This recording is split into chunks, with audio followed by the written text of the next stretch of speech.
Hey all, it's John Trent from Batman Comics, and I've got some Batman news for you today.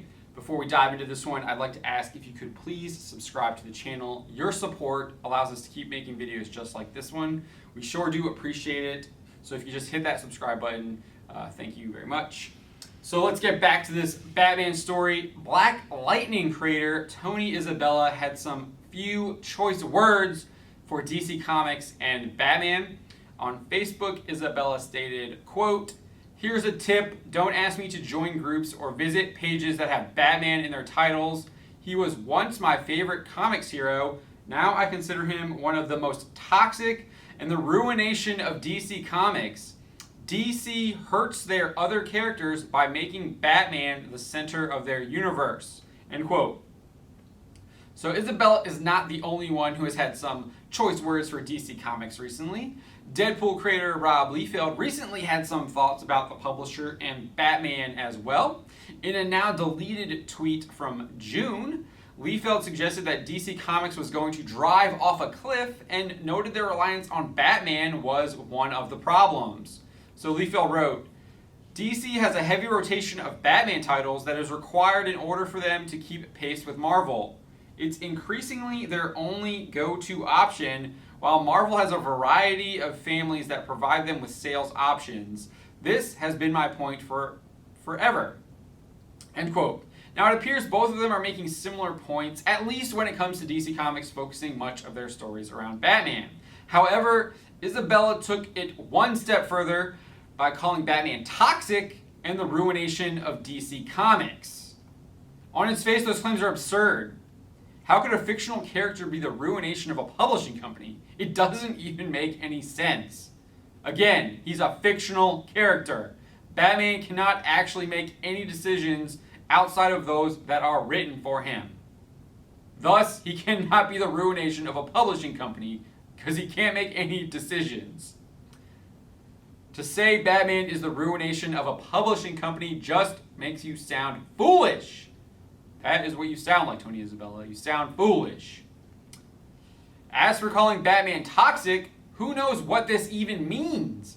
But it probably has to do with these idiotic arguments that people bring up to trying to say that Batman is a rich white guy who goes around beating up poor people or some other like garbage tier attack on the character because they want to be woke or something. It's a complete crock of shit made up by people who LARP as Batman fans, and they really aren't. Batman is a hero. He fights criminals and protects innocents from suffering the same fate as his parents. He risks his own life to keep other people from harm. He might use some brutal methods now and again, but he's always putting others before himself. That's his mission, to protect Gotham and the citizens of Gotham from those who would prey on them. He is the opposite of toxic. I'm sick of these comic pros trying to denigrate and destroy these iconic characters because they feel they've been enlightened by wokeness. And if you think Tony Isabella hasn't been enlightened by wokeness, well, this tweet from 2018 says it all. It's what he said. Quote, "To the comic skater who said it was bad business for me to alienate my base. You should know my base has never been racist, bigoted, misogynist, white supremacist, GOP-loving zombies. You must be confusing me with some other writer. And also I blocked you. Bye, Felicia." Are you kidding me? That is the epitome of 2019, or I guess this was in 2018 current day wokeness. It's stupid.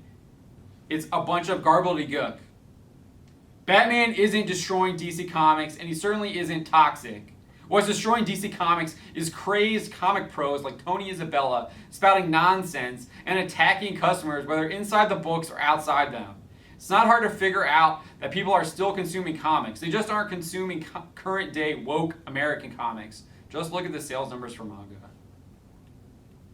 DC Comics publisher Dan Didio even admitted that their old facsimile issues sell better than current day wokeness. This is what he had to say. Quote, "We do these facsimile editions where we reprint older issues of comics, including all the old ads and stuff. And in some cases, these are selling more than the new comics with these characters. People are more interested in buying the stories from 30 to 40 years ago than the contemporary stories, and that's a failure on us. Tell me again how Batman is ruining DC Comics? People are still buying Batman stories, and they're buying them from 30 to 40 years ago. They're just not buying current day wokeness. It has nothing to do with Batman ruining DC Comics. It's absolutely absurd. Get over yourself, Tony Isabella. My name is John Trent, and you've been watching Bounding into Comics. Till next time.